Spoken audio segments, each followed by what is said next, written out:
here's the thing, Chrono. Like I said before, when I had you play, what was it, Yu-Gi-Oh! Duelist of the Roses? Yeah. There are a lot of... Originally, there were a lot of different style Yu-Gi-Oh! Games. That is just one of them. Yu-Gi-Oh! Games have got... There's a new Phineas and Ferb trailer. Oh, yeah. We can actually probably look at that after we watch this. But yeah, it's weird. Like, I love Duelist of the Roses. I wish I could make another game like it. Because I think it's cool. But we're probably never going to get it again. So yeah, that's going to be a thing. Yeah. Unfortunately. But yeah, this one is a bit weird because this is a game for the Wii. It's a strange racing Yu-Gi-Oh! Game for the Wii. Oh, okay. It's he'll probably explain. I don't think that it's much of a secret that I like Yu-Gi-Oh! If you notice, there's a subtle hint to it in every video where the screen is engulfed with Yu-Gi-Oh! Cards. That's what we call in the industry an Easter egg. I like I've the been Unchained a fan for cards. years and then not a fan for even more years before finally coming back around later on. I had a choice to make. It was either cocaine or Dino Mist, and I made the way more self-destructive choice. I remember exactly what... Dino Mist. There's a lot of dinosaur cards you could probably choose. You could just find an archetype that you like the look of, and there's probably 2 different variants that are probably a better version that can be used in decks. Yeah. Even though I still love my Evil Twins deck. Oh yeah, the Succubus VTuber deck. Yeah. Essentially, that's what it is, yeah. Well, I know their Succubus VTubers are also thieves. But yeah. Hey, it's good once you got the hang of it. Once you got the hang of it. And then I summon Red Eyes Dragoon, and then you just die. Yeah.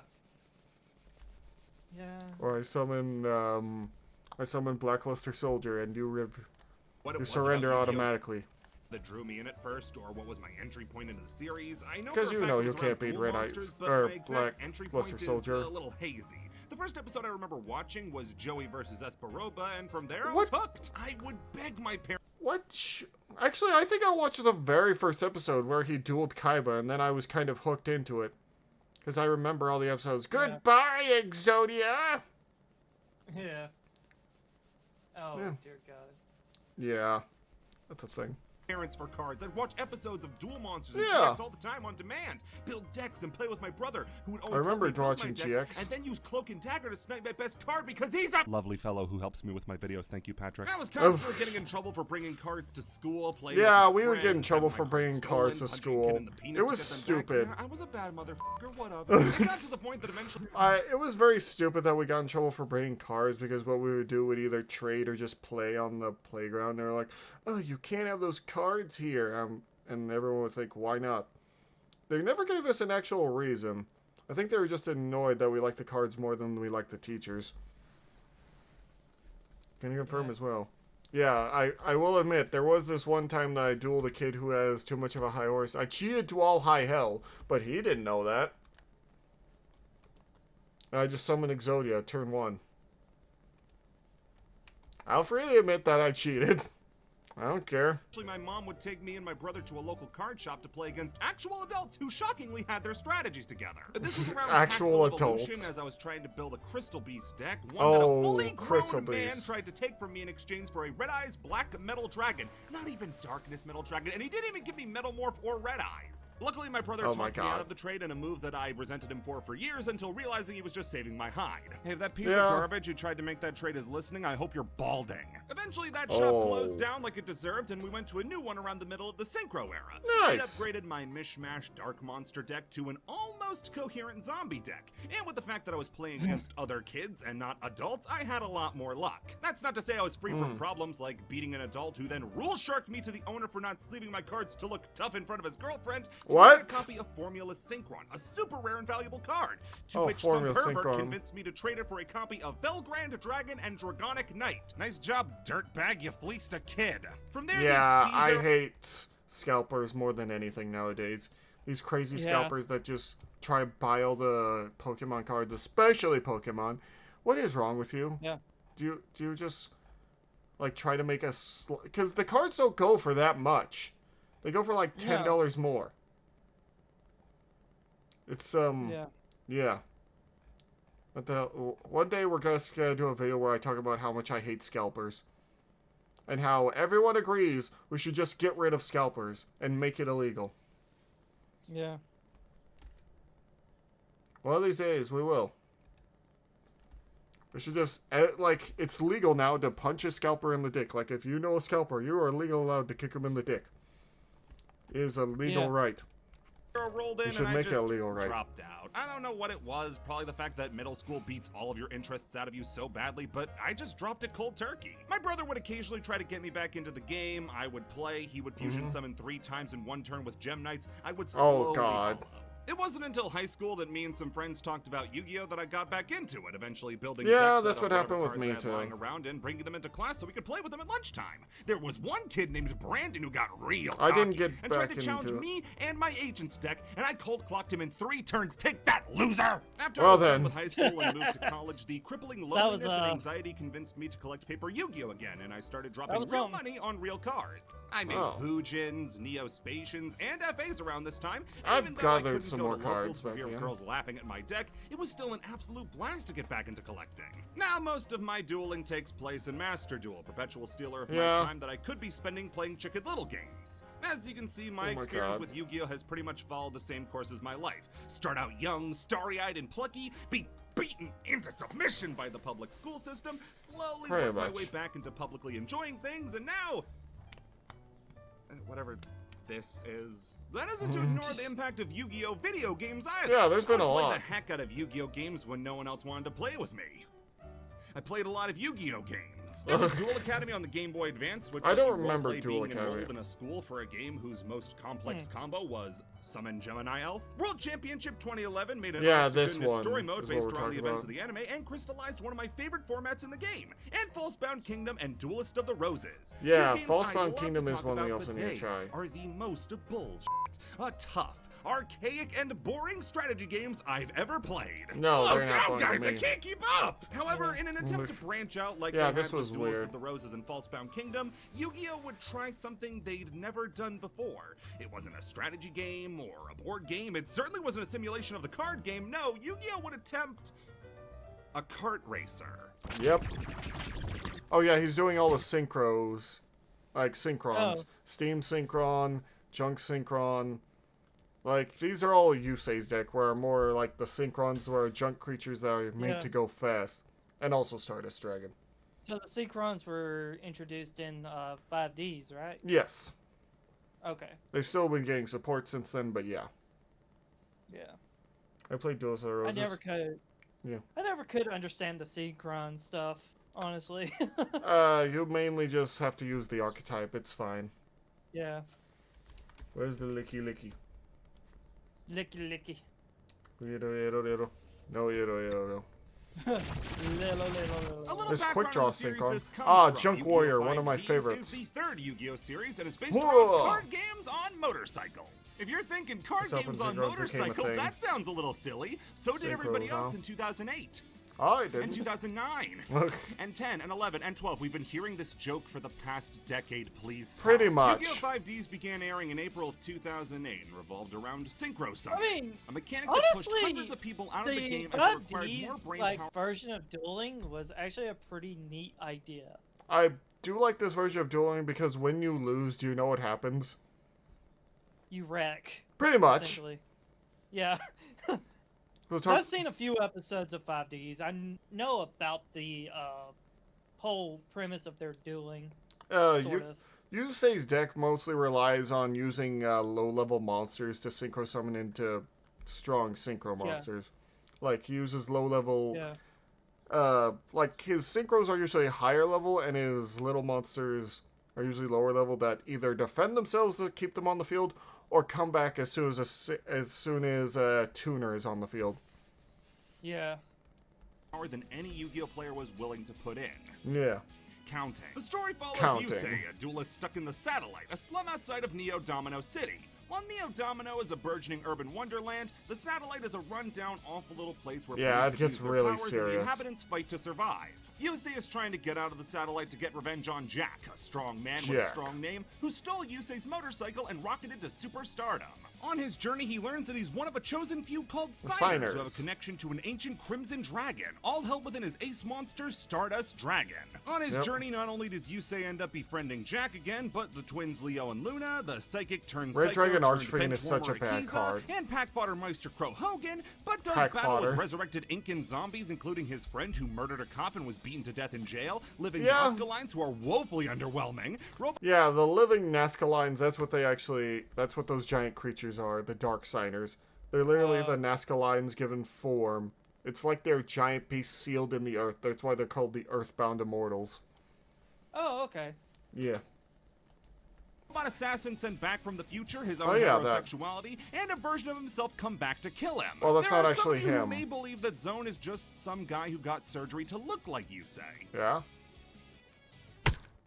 Don't ever say that again! Regardless of the undeniable drop in quality come the end of the series, Yu-Gi-Oh! 5D's is still looked back upon as one of the most really beloved bad series twist. of Yu-Gi-Oh! There is. You can probably tell from the description that it goes a lot It's one of the darker than best usually seasons. lighthearted GX. Kill Mike!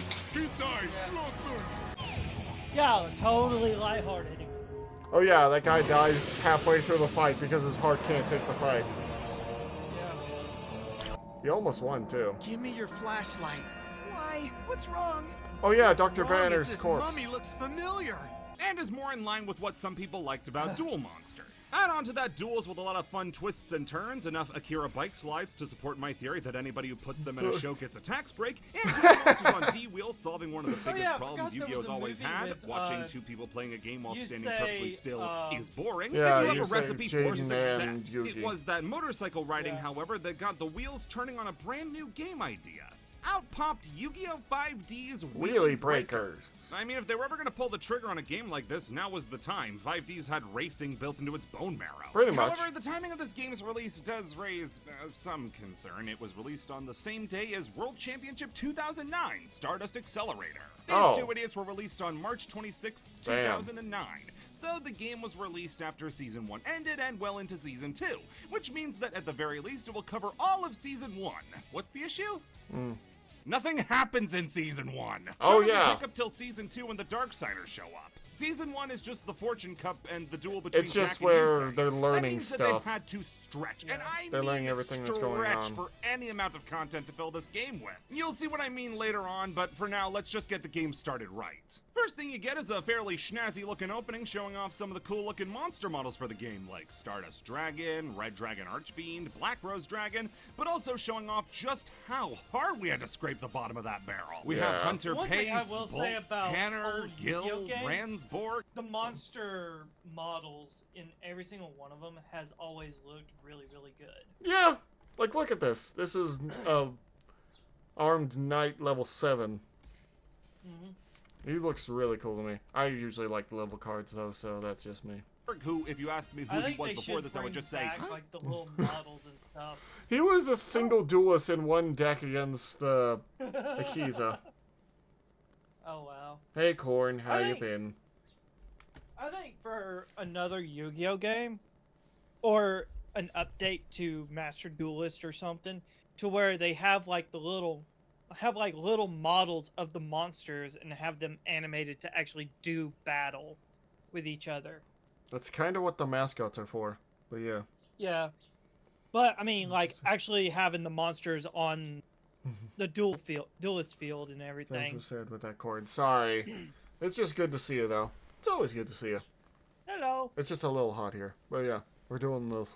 and Facility Chief. I have Oh, been yeah. very strict on not playing He games was barely without here. He had Facility Iron Chief in them. Chain I'm Dragon. holding myself to that. Once we're done with the intro, we hop into story mode and have to name You're ourselves. doing fantastic. How have you I been? thought it would I've be been real alright. clever of me to name myself Life has Mr. changed quite a Speed bit, in so order yeah. to trick the game into making You me know. faster. More I speed. picked my clothes and dual runner The color. color. There were options that weren't hot bubblegum pink, and I wasn't about that life. Why and do picked people it. choose Namely a that car color? in order to keep the game guessing.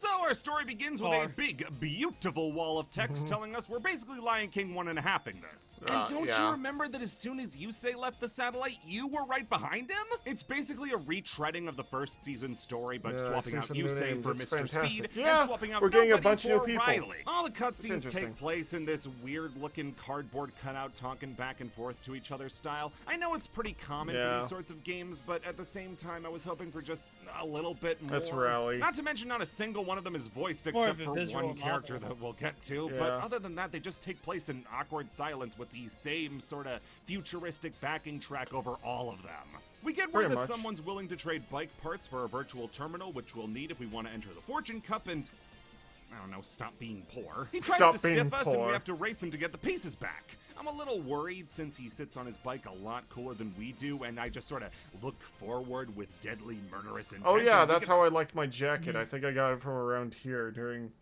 GX. First race started! In the wrist. Yeah, they're all good to see. Wait, let me try that again. Okay, third time's the charm. Oh, he doesn't know the controls. So what we're dealing with here is Shock of Shocks, Mario Kart, but it's weird. So yeah. Just like in Mario Kart, you can pick up items along the track, but instead of getting a random item, you draw a card from your deck. You get up to 6 cards in your hand, with them either being monsters, spells, or traps. Spell cards are the most like normal Mario Kart items, with you activating them for benefits, like speeding up, slowing down the opponent, and covering their screen. Trap cards can be set and activated under certain conditions, like taking damage or having one of your monsters be destroyed. Then there are the monsters. You can summon them to act as attackers who can throw hands with the opponent and their monsters. Synchro summon they can either somehow. blow up monsters or attack directly, and if you reduce their life points to 0, they spin out and can't move for a little bit. All of these require action points, which you can also pick up on the field. The idea is honestly kind of genius. Having a preset loadout of items you get at random can actually feel like you're fine-tuning your playstyle to whatever you want, and emulates the feeling of building a deck pretty well. Having monsters follow you in battle too is super cool. It feels right out of the anime, except the whole summoning synchro monsters without a tuner, but you start asking people to do math while racing, and you're just going to be asking for fender benders. The downside? It doesn't really nail the driving controls. Yeah, this it's like on a made by Wii. people who had never even heard of racing games, and that comes down to one fundamental feature that has been needlessly gutted. You know how most racing tracks have corners and turns? Americans won't really know what I'm talking about, but they're pretty common in races. To get around them, you usually gotta drift. Yeah. You can't drift in this game. If at any point in the footage you see me clumsily crash into walls like a manatee on a skateboard, rest assured that's how the game was intended to be played. It ruins the whole thing, because now it's flat out impossible to clear a course without running headlong into a few walls just to change direction. Yeah, it wasn't that great. You turn by awkwardly leaning to the side, and then the bike slowly lumbers in the direction you want, so even wide turns like this one are left up to chance as to whether or not you're gonna make it. You can also turn the bike around and drive in reverse in order to keep attacking even though you're ahead in the race. Some may call it bullying, but I call it winning. It reverses your controls, but it honestly doesn't affect you as much as you think it would. If you get ahead with a good enough monster like Junk Warrior, you can destroy whatever your opponent summons and just stop them from ever regaining ground.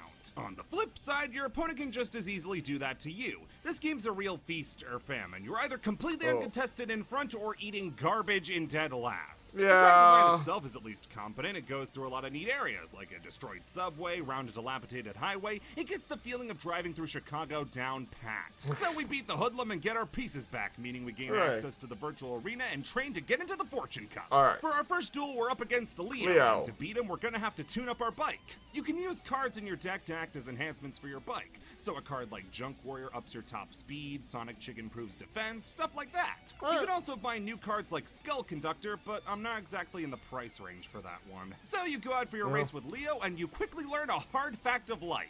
He's just better than you. Leo completely blows past you, and thanks to his ace Gadget Hauler, you're going to be staying Gadget Hauler is Gadget Hauler annoying. works a little different to a lot of monsters since his attack is a lobbed projectile instead of a tracker like most. So instead of going right for you, he can actually launch it where you're going to be instead of where you are. You can fight back by getting lucky with a Junk Warrior. I remember and this. rush I was super recklessly, annoyed. which is a lot like the mushroom in Mario Kart. But if he gets out a second Gadget Hauler after you kill the first one, you are up a creek. None of your monsters are up to snuff to stop it, and once he wipes you out the first time, it's over. Not to mention, here is when you realize the disadvantage of the item system. When you run out of items, that's got nothing. it. Your deck has a size limit, and if you reach it, you're locked out of items for the rest of the race, putting you even further behind.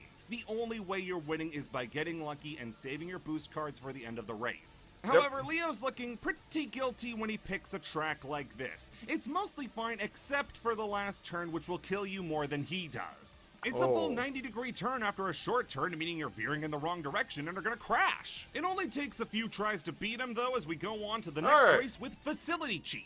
Well, save the finale for the end game. This is the main event. Facility Chief is in one duel, which lasts 2 episodes, and then he never shows up again. But he gets an entire track themed after him here. He also has his own deck, the Here we get to see one of the biggest annoyances of the game. We're not but 20 seconds into the race, and he already has Iron Chain Dragon, the best card in his deck. I don't have anything in my deck that can stand up to that. But what if I don't need one? See, this game lets you purchase better cards, sure, but it gives you the best card in the entire game in your starter deck. Sonic, baddest son of a gun on the planet, Chick. See, Sonic Chick has a special ability like a lot of cards in the game. Its effect is that it can't be destroyed by monsters with more than 1900 attack. In the real game, this is a mediocre effect to keep it on the field to be used as synchro material for Junk Warrior. In this game, it makes it the uncontested God Emperor of Racing. Iron Chain Dragon is the best card in Chief's deck. It's also a monster with over 1900 attack, meaning that he can hit me all he wants and can't do anything to Sonic Chick. Iron Chain Dragon can attack me over and over and over again, but at the end of the day, he can't destroy Sonic Chick. That means I can bully him as much as I want out of first place because he can't do anything about it. Can't hurt me, can't reduce my life points, and I get to keep all the cards in my hand that I want as I zoom forward to victory. My win is so impressive that we move on to a race with Bolt Tanner. He has hair that looks like a Kirby hat. We also see somebody named Mina watching us and reporting back to Rex Goodwin that we're doing well. Mina's Jack's agent, and she has a crush on him, but Jack doesn't care. Damn. Yeah, she like straight up says, "I have feelings for you, Jack." He says, "I know, but that's not important right now." Damn. Also, he had another girl anyway that he was going for. And could be useful. Yeah. Luckily, we aren't at the point in the series where that means anything. Before our race with Bolt, Tetsuo Trudge butts in and threatens to arrest us for being poor. Luckily, this world works on goofy logic, and if we can beat him in a race, we get to walk away scot-free. This is how it was weird in the show. I remember when the officers would automatically force you into duel mode, and they had to out-duel the people that they were trying to outrace. Yeah, that's how they would force people to stop, is to duel them. Yeah. I need to go back through and watch 5D's again. Maybe we'll do that one day. Or, you can do that for, like, short little reactions or something. I don't know. It's ideas. Yeah. Like, dumb little ideas. Anyway, back into this. One of them fancy pants of virtual duels either. We're in the thick of it. Does that mean anything? We get a different animation in the intro. I get unlucky and don't draw a single monster in either my first hand or next 2 draws, but he has Jute Fighter, so I'm not exactly worried. I hold on to Sonic Chick until he summons something bigger like his Gate Blocker, which can lay down walls for anybody behind him to run into. A lot of good that's gonna do him when he's eating my dust. It's during this period of police brutality that I get to take in just how magical the track design here is. They really pulled out all the stops. Come on, guys. They didn't have to have my that god. Eventually he gets out Goyo Guardian, but it doesn't really matter since it can't hurt Sonic Chick. Goyo Guardian was actually a really good card back in the day because it was a level 6 synchro. And it has 2,800 attack for a level 6. And its also effect is really good, where if it destroys a monster, it puts that monster on your side of the field. Which, of course, is unfair, but this game isn't fair, so I'm taking what I can get. I decided to get a little cocky and try for Junk Warrior and immediately reach the find out phase of fuck around and find out. This race is going really badly all of a sudden as I'm almost all out of cards, but luckily, one of the cards I have left is Rush Recklessly, which allows me to recklessly rush directly into his bumper and lose the race. Second time's the charm, though, since I keep Sonic Chick around until I know I can afford to be cocky with Junk Warrior. Before we can make it to the Fortune Cup, though, Rex tests us with a duel against Akiza and her Black Rose Dragon. If the track before was on our side to make the race go smoothly, this track is actively trying to gut me like a fish. The amount of sharp turns, walls, and curves make this track Black Rose Dragon does look especially cool. when you smack into a wall just before the finish line and take away all your speed. This happens every time. This is a trick that Akiza takes full advantage of since she can maneuver them just fine. She has Wall of Ivy, which is like Gate Blocker and leaves walls for you to hit, and Black Rose Dragon, which is like Iron Chain Dragon, which means it's vulnerable to Sonic Chick-related violence. However, unlike before, she has plenty of copies of Ivy Wall and Black Rose to cycle through, so even Sonic Chick can be destroyed by the sub-1900 attack Ivy Wall. Her race is so frustrating, as just when you're about to win, the game will throw her a bone and let you crash into a wall as you're about to win. The best you can do is save a boost item for the end and try to rocket past when you're done with the turns, but it's not like that's actually gonna work. This is awful track design that's flat out player hostile, but the computer can weave around it with no issues. It certainly doesn't prepare you for the next race. Now that we've beaten Akiza, we're officially allowed to enter the Fortune Cup. Oh, Hunter Pace. Hunter Pace. And let me tell you, he has like 2 duels in this race that the game shows in the entire series. Awful it really is. Yeah, that's right. Everything before was the good part. Hunter Pace's race is nearly unbeatable. He's just better than you in every regard, and unless you know the exploits, you're never gonna beat him. First off, it's on Leo's track except mirrored, so instead of the sorta tight turns at the end of the normal track, you end the race with a near hairpin turn from the start. Then there's the matter of Hunter. He's just flat out faster than you. There's no conceivable way to catch up. No way to So he's always gonna pass you. Chick, Skull Conductor, Junk Warrior, all are completely helpless against Skull Flame. It's like there's a buffer that he constantly has up that if you get too close, he's just gonna rocket ahead. When you do manage to get in front of him, he stops pedaling the bike with his feet like the Flintstones and realizes that his bike has an engine and bolts past you again. Since it he's might so be far rubber away, banding. Sonic Chick's little pin I hate missiles rubber can't get banding in close enough racing to chase out games. a monster destruction, and therefore he gets to keep Skull Flame with no objections. It's just not fair. And if you're thinking, just summon out Junk Warrior, that should be strong enough, right? Wrong, because Skull Flame has 2600 attack, meanwhile Junk Warrior only has 2300. So one attack from Junk Warrior won't kill Skull Flame, but one attack from Skull Flame will kill Junk Warrior. No amount of boost items gets you within spitting distance, since if he doesn't just speed up and leave you in the dust, the game crashes you into a wall and you lose anyway. This fight has no strategy to it, no way to actually do well or improve. The only way to win is through the cheesiest, little brotheriest strategy possible. And that is? When the race is just about to end, slam down every boost spell you have and every slowdown spell in your deck. Discard everything else and just keep out Sonic Chick for protection. With every boost spell possible, you might be able to eke out a victory. There is a negative to figuring out this strategy of just keeping all your boosts in Sonic Chick.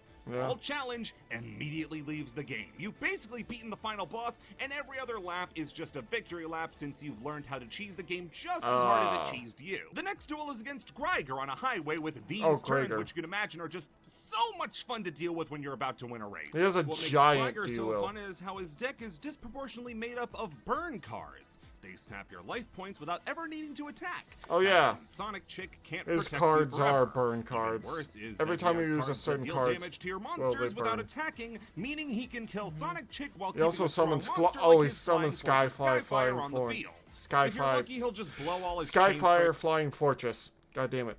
Oh. It's the combination of those 3 cards, which should have been a fusion card, but you on know. your first chicken. While we're in the throes of no gameplay mattering until the last seconds of the final lap, I should mention the soundtrack. It's nothing especially special, but it's not like it's annoying or anything. It fits the neon future vibe the game's going for, and some tracks like the Seaside Map and Highway are actually pretty good. You've heard as much in this video. However, the audio does take a pretty big nosedive when you realize only one character in the game was dubbed into English, despite the dub being well and truly underway at this point. So, who could it have been? You say? Jack? Rowley? Goodwin? No. It's the announcer. Oh. The announcer who feels the need to let you know when anything happens, when you get to a new lap, when a monster is destroyed, when a monster is summoned, when a spell is activated. Whenever this little prick comes out of the corner, just tune it out. It's unbearable. This isn't even a problem because the original Japanese version does have full voice acting for every character, even during the race. But this time, no. So Greiger gets the piss beaten out of him as we prep for our final race against Yusei. I decided to waste some money and buy Summon Reactor SK because I thought it looked cool, and it takes almost 0 seconds before I was violently throttled to death. I forsook Sonic Chick and had to wait until the duel was nearly lost before I got a chance to use it again. Even after crashing into almost every wall I could and taking a comical amount of time to recover, I still play lame and win games by zooming past with 2 rush recklessly and beat Yusei. I'd love to comment more on the last race of the whole whole mode, but what you see is what you get. Yusei gets out Damn. Stardust, we get out Sonic Chick, the obvious result takes place. No, and I'm not kidding either when I say this is the last race. The whole season that leads up to the duel against Jack Atlas, yeah, that's not happening. We Ah, beat damn it. Yusei and... It's over? Well, that's it. We get to Wow. the credits, and here's where my theory don't even is duel completely Jack? proven. Damn. Thank you for Why? playing screen. Who does it have? Sonic Chick. They knew that this was the best card in the game, and thank you with it since they knew. They knew this was the only card worth using. So now we're done with story mode. What's left? You'd Yeah. hope that there was a better answer than nervous shrugging, but... Alright, so you not only Really? have Grand Prix mode, but a versus mode for offline and the computer. Grand Okay. Prix mode is just racing around all the tracks, but unlike the other mode, you don't just have to race against a single opponent, but There's a field several. of 8. You also get to see that, dear God, this game was not made for 8-player action. Yeah, There are I people played this attacks part. all over the place. Most of whom You have don't less than wanna be 19 in under there. attack, meaning that the combo is useless, but everybody is playing on Hunter mode, and just have better bikes than you do. I am riding the best bike in the game, with the best speed upgrades, and just have to be hit once to be taken out of the race entirely. That, and anytime I do get a monster, it dies almost immediately. This is complete chaos in the worst possible way, where it feels like you have no control over any possible result. You just have to pray that while you're sucking down Smog and Last, the other players manage to kill each other enough that you can sneak by with a lame win. It's not Yeah. fun or engaging since you barely have any control. Imagine if in Mario Kart everybody always had access to the blue shell, and you got bloopers. This mode Yeah, is pretty complete garbage, but you need it to unlock other characters like Bull, Yusei, and Jack. Not like they play any differently Oh. or come with new decks for you to use, you're stuck with your own. And that versus mode? When are you going to get somebody who wants to play this with you on the same console that has Mario Kart Wii? It's a Yeah. half-baked racing game with a neat integration of Yu-Gi-Oh! Mechanics at the cost of making it accessible. With a hefty dose of "we've never made a kart racer before, I hope you don't hate us" added to it. I'd love to True. see Yu-Gi-Oh! Tackle other genres like this in cool ways if it actually worked. I As wish for they now, could. This is just a really bad racing game with a really We need cool Tag opponent Force back. picked. Okay, here's more of the synchrons. Excel synchron. Yeah. There's Quick Draw synchron back there. And that's Nitro synchron. If you didn't get, they're all based off of speed things. Jet synchron, Formula synchron. Steam Synchron.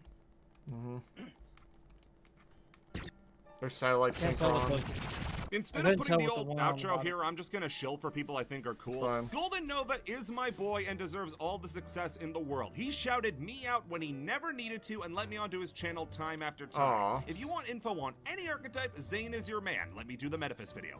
Alice Yu-Gi-Oh! Has the superhuman ability to know exactly what I want to play at any given moment and then make a video on it. I want to play Ogdoaddicts. There's a video for that. Dinomorphia looks fun. There's a video on that. Dinomorphias. I'm Oh, sure yeah. Ogdoaddicts I think will be those are the playable this robot time. dinosaurs. Video. No, wait, Kyration control, Dinomorphias another are video. the people that have like cybernetic dino bits on them. Seriously, they're gonna be playable Oh, this okay. time, right? Video! Simple combo guides and deck building tips that Oh, even yeah, a dum-dum there's like me can the get through. Fortress. MBT doesn't need the shout out, they're bigger Whale than Fortress. me. Hey guys, check out this guy named PewDiePie, I think he's really gonna pop off. Even though he's white, I think his videos are pretty good. I do most of my Wait, what? editing and gameplay capture to the progression playoffs, so watch those and get me into Season 2. Anyway, sprites were a mistake, ban Mystic Mine. Sprites were a mistake, very mistake. What? Oh then, what did you think of that? That was pretty cool. It's a neat concept, just doesn't work. It's For done the very lead. poorly. Yeah, it was done very, very, very poorly. Like, I don't even know what was going on there. Yeah. Either way, yeah, we're going to have to deal with that later, but, So once again, I'll see all of you later. Have fun and take care of yourselves for one another. There, guys.